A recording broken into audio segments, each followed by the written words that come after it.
Dans l'assemblée des saints, assoiffé je me tiens, que ton onction descende sur moi. Conscient que mon destin est dans le creux de ta main, que ton onction descende sur moi. Je suis disposé, assoiffé, que ton onction descende sur moi. Je suis disposé, assoiffé, que ton onction descende sur moi.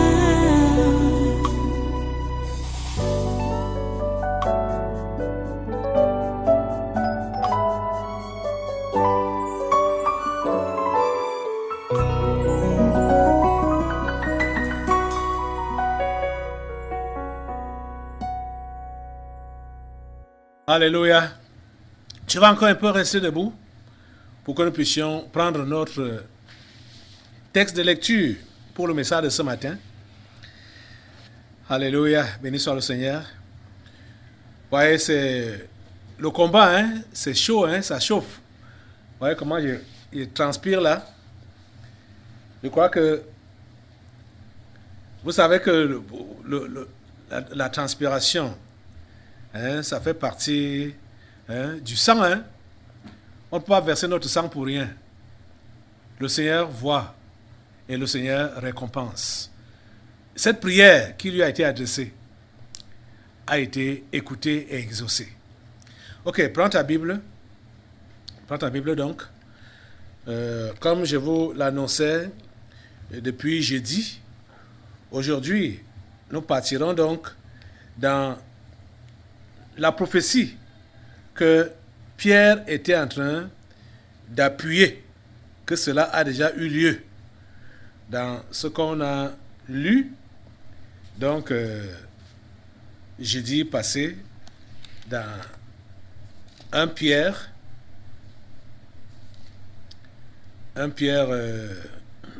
donc, aujourd'hui, on va donc dans l'évangile, je veux dire, là c'était 1 Pierre 2, versets 20 à 25 qu'on a lu, donc jeudi, et il rappelait donc ce que Ésaïe avait prophétisé des centaines d'années auparavant. Donc allons dans Ésaïe au chapitre 53. Ésaïe chapitre 53. Vous y êtes. Ésaïe chapitre 53. Voilà ce qui est écrit. Qui a cru à ce qui nous était annoncé? Qui a reconnu le bras de l'Éternel? Il s'est élevé devant lui comme une faible plante, comme un rejeton qui sort d'une terre desséchée. Il n'avait ni beauté ni éclat pour attirer nos regards, et son aspect n'avait rien pour nous plaire.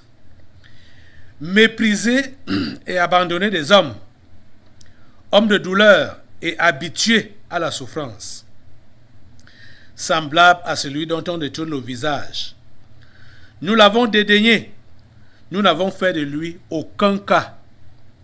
Cependant, ce sont nos souffrances qu'il a portées, c'est de nos douleurs qu'il s'est chargé, et nous l'avons considéré comme puni, frappé de Dieu et humilié. Mais il était blessé pour nos péchés, brisé pour nos iniquités. Le châtiment qui nous donne la paix est tombé sur lui, et c'est par ses meurtrissures que nous sommes guéris. Nous allons d'abord arrêter à ce niveau. Après, vous pouvez lire tout ce chapitre d'Ésaïe. Prions le Seigneur. Peut-être pendant le message, nous reviendrons sur certains versets de ce chapitre. Prions d'abord le Seigneur. Notre Dieu, notre bon Père Céleste, nous te remercions pour ta parole de cet instant, ta parole de ce moment, ta parole de ce jour. S'il te plaît, Père Saint, permets que tes enfants qui sont à l'écoute qui suivent ce message en direct ici et tous ceux-là qui suivent par les réseaux sociaux, à la télé, à la radio, n'importe où dans le monde, Seigneur, sois avec chacun et permets que ce que tu as prévu dans leur vie puisse s'accomplir intégralement selon tes prévisions. Oh Dieu, tu ne parles pas en vain et c'est toi qui parles à ton peuple. Merci Seigneur parce que tu es encore là et merci parce que ta volonté s'accomplit dans nos vies en cet instant. À toi toute la gloire et tous les honneurs. Au nom puissant de Jésus, nous avons prié. Amen. Amen. Ok, prenez place. Prenez place.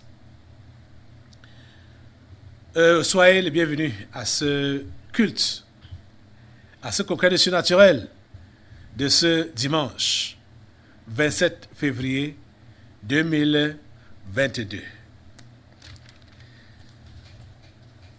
Nous sommes là pour continuer à parler de la part du Seigneur.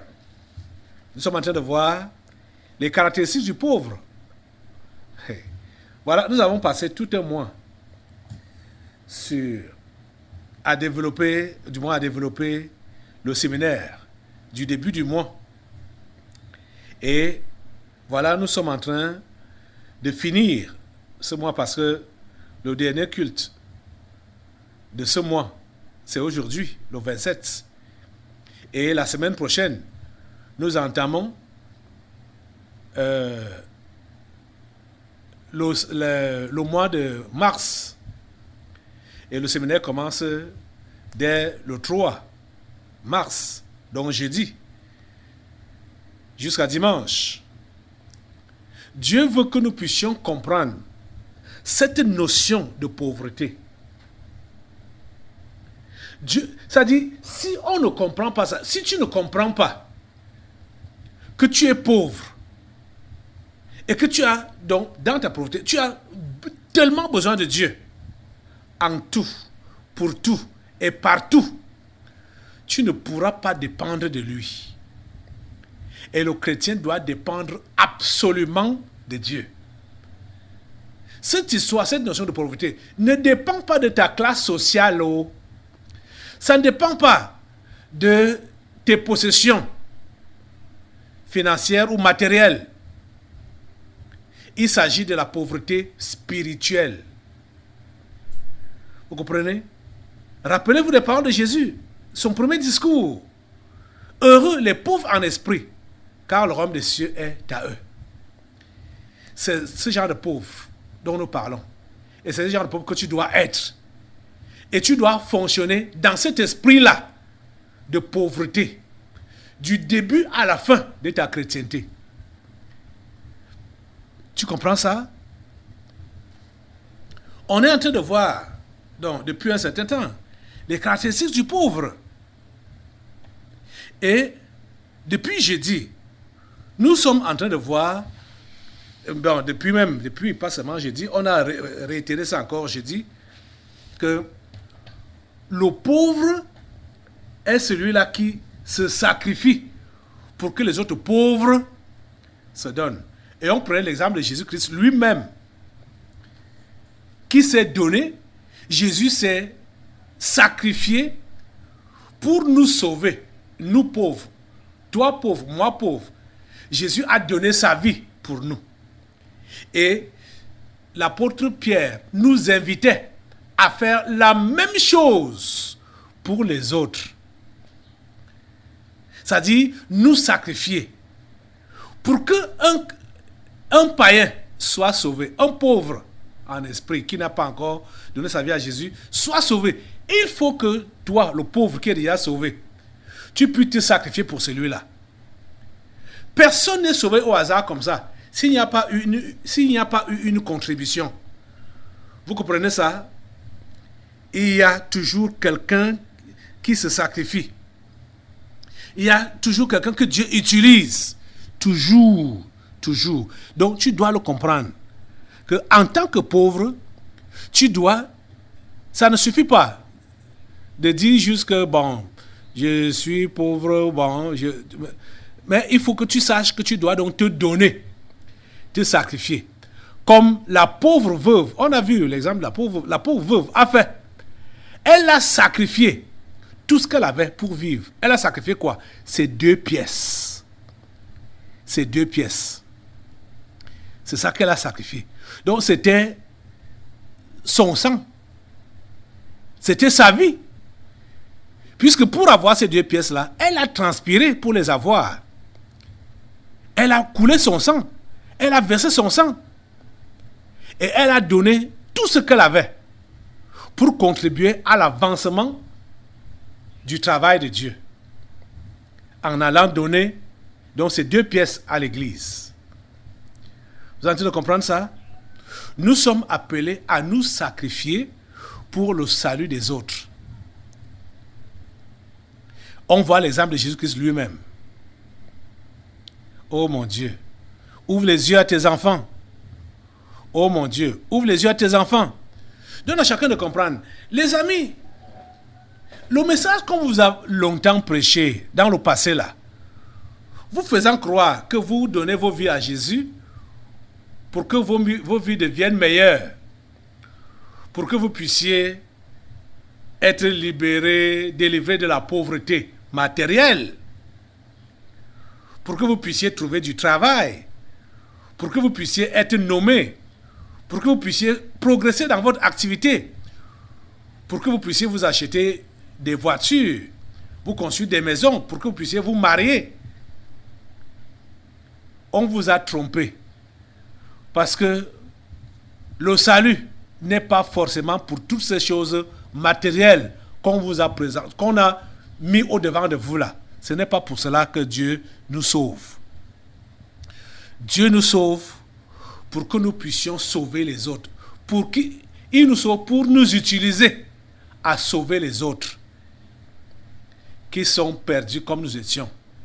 Parce que nous comprenons, je vous l'ai enseigné depuis le séminaire du mois de février, que le bonheur véritable, ou le bonheur tout court, ne se retrouve pas dans l'argent, ni dans les femmes, ni dans l'abondance des biens matériels. Le bonheur ne se trouve pas dans ces choses-là.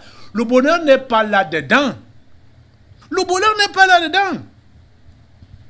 Le bonheur se trouve dans le pardon des péchés. Quand on a ses péchés pardonnés, quand on est réconcilié avec Dieu. Quand vous-même, vous savez, vous aviez tendance à croire que vous serez heureux après avoir obtenu telle ou telle chose. Je dis même avant la foi, hein, vous aviez tendance à croire ça, mais vous avez obtenu ces choses-là. Après, vous vous êtes encore senti vide. Pour dire que tout ce qu'on cherche à avoir ou à obtenir pour combler le vide qu'il y a dans l'être humain, là, en nous là, les choses matérielles ne peuvent pas combler ce vide-là. Ce n'est que Dieu qui comble ce vide-là. Et ce vide-là existe parce que nous ne sommes pas en règle avec Dieu. Nous sommes des pécheurs, nous sommes séparés de lui. Donc quand il nous pardonne nos péchés, notre communion est rétablie avec lui. Et c'est là qu'on sent qu'on vit réellement. Et qu'on sent qu'on est quelqu'un réellement. Quand on est en communion avec Dieu. Pas parce qu'on a des voitures, parce qu'on a des maisons, ou parce qu'on s'est marié, ou parce qu'on a trouvé un emploi, un travail, où on gagne beaucoup d'argent. Ce n'est pas ces choses-là qui comblent l'homme. Ce n'est pas ces choses-là qui donnent le bonheur. Le bonheur véritable, on le trouve quand on a ses péchés pardonnés. Je vous dis la pure vérité. Je vous dis la pure vérité. Je me suis toujours posé la question de savoir comment il m'est arrivé de vite comprendre ces choses. Pourtant n'était pas enseigné, pourtant n'ayant pas un guide. Moi, je n'avais pas un guide, comme vous avez un guide aujourd'hui. Moi, je n'étais pas enseigné, comme vous êtes enseigné aujourd'hui. Quand j'ai cru, je n'étais pas enseigné, je n'avais pas de guide. Mais Dieu m'a fait grâce de vite comprendre ces choses. Parce que quand j'ai cru au Seigneur, j'ai levé mes mains j'ai compris que il n'y avait plus rien d'autre, que je n'avais plus rien d'autre, que c'est lui seul qui me suffisait et que je m'abandonnais à lui complètement. Je vous dis la pure vérité que depuis que j'ai levé ces mains-là, je n'ai plus jamais eu la tentation, la tendance de vouloir regarder en arrière ou de regretter le geste que j'ai posé en m'abandonnant au Seigneur. Et je peux vous dire, je vous l'ai dit ici à certains, et pour ceux qui me prennent pour la première fois, vous pouvez comprendre, je vous disais que quand j'ai même cru, c'était comme si le monde s'est écroulé. Le monde s'est écroulé. C'est là que j'ai commencé à connaître même ce qu'on appelle donc là les échecs. Vous êtes en train de comprendre ça? Au point où c'était donc la raison pour mon entourage et la famille charnelle de dire que c'est ma nouvelle religion qui m'a dépouillé. Parce que j'étais devenu nul. Vous êtes en train de comprendre? Après ma conversion, quand j'ai levé je vous dis que mon monde s'est écroulé. C'est-à-dire, Dieu a fait ça pour que mes mains restent réellement levées vers lui. Pour dire, Seigneur, tu as le contrôle total. Je vous dis la pure vérité. Mais je peux vous dire et vous garantir que je n'ai jamais été inquiété par rapport à cette situation-là. Je vous dis la pure vérité. Je n'ai jamais été inquiété par rapport à cette situation-là.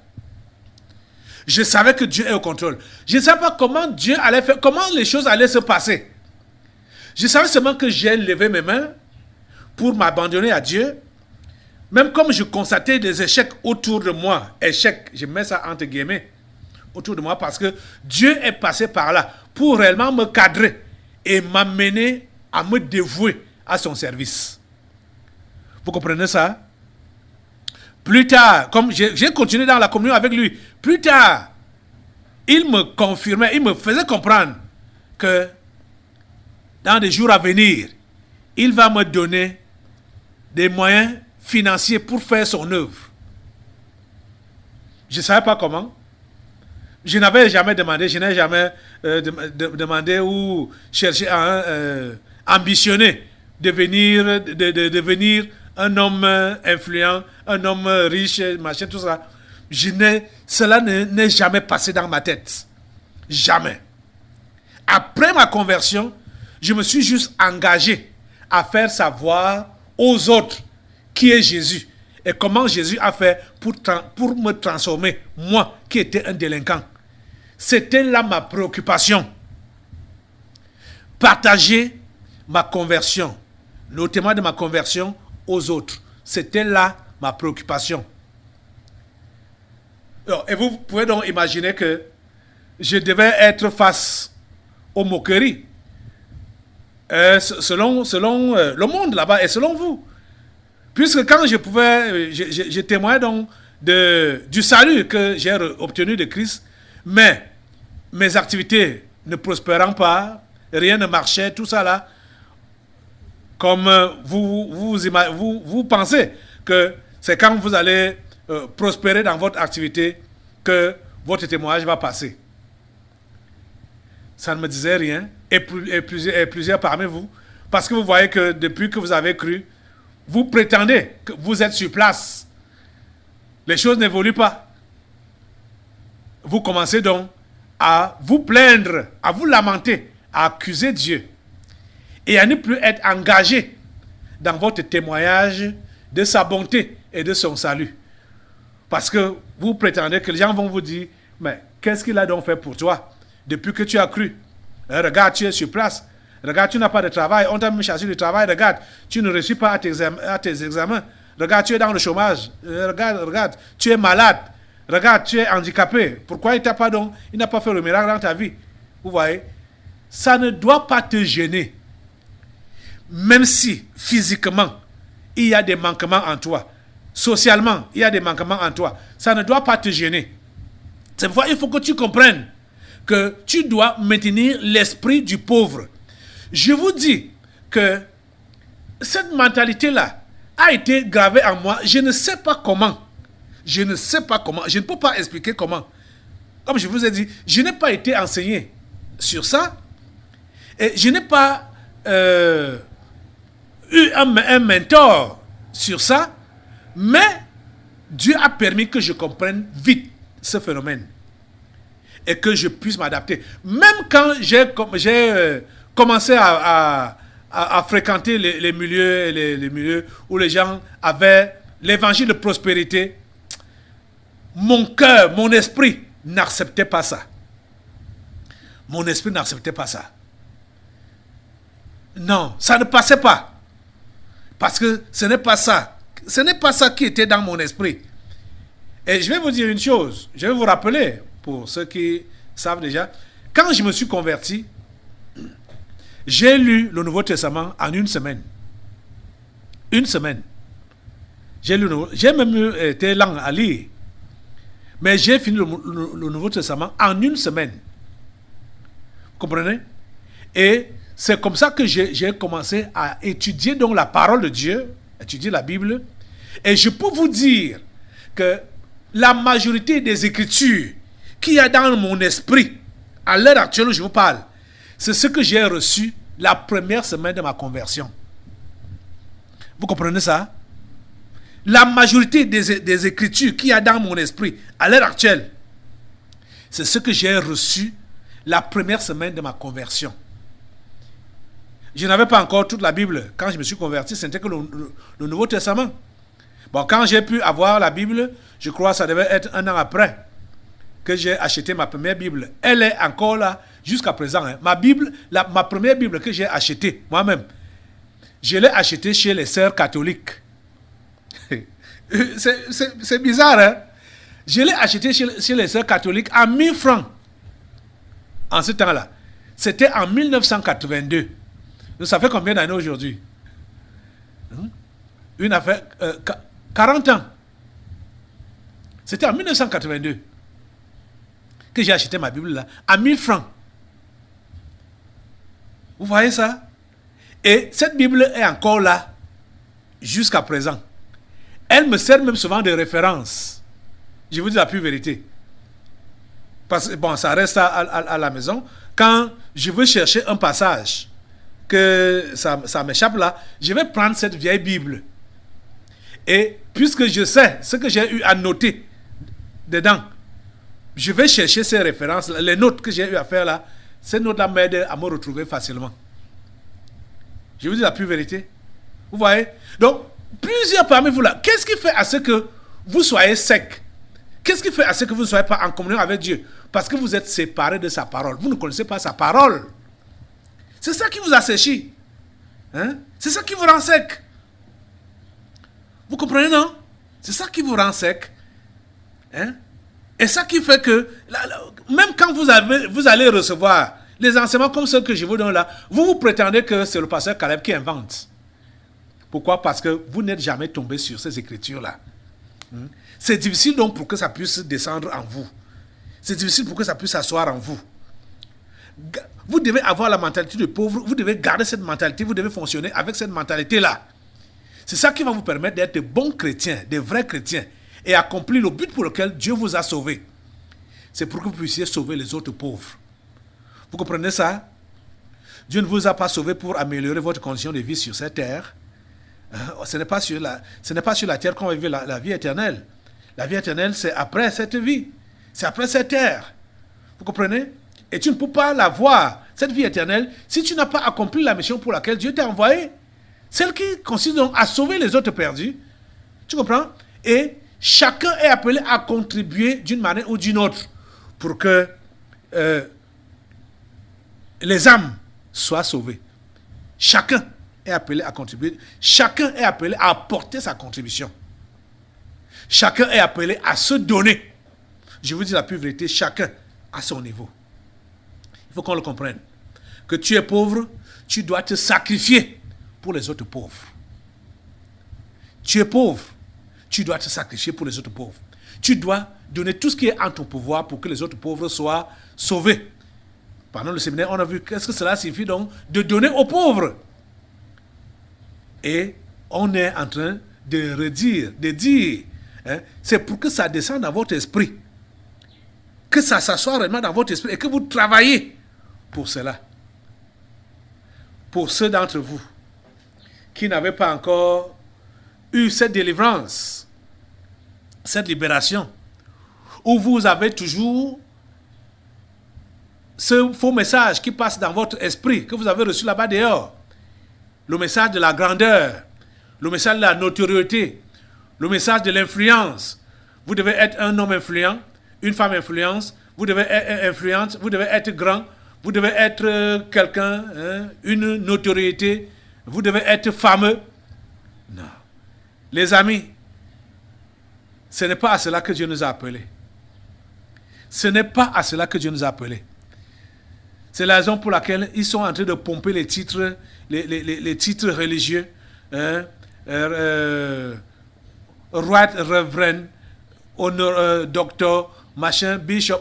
Ils donnent des noms. Parfois, ils donnent même des noms dont ils ne connaissent même pas la signification profonde. Ils croient que quand ils vont donner ce nom-là, parfois, quand ils vont s'appeler évêque, celui qui est francophone, quand il va dire évêque, il voit que c'est léger. Il faut qu'il appelle ça bishop.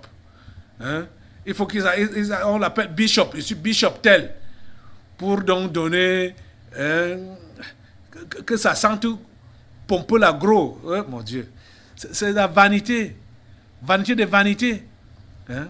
On n'a pas été sauvé. On ne peut pas faire le travail de Dieu à cause de ces appellations-là, de ces noms-là, de ces titres-là. Ce n'est pas ça qui sauve. Ce n'est pas ça qui sauve. Vous comprenez?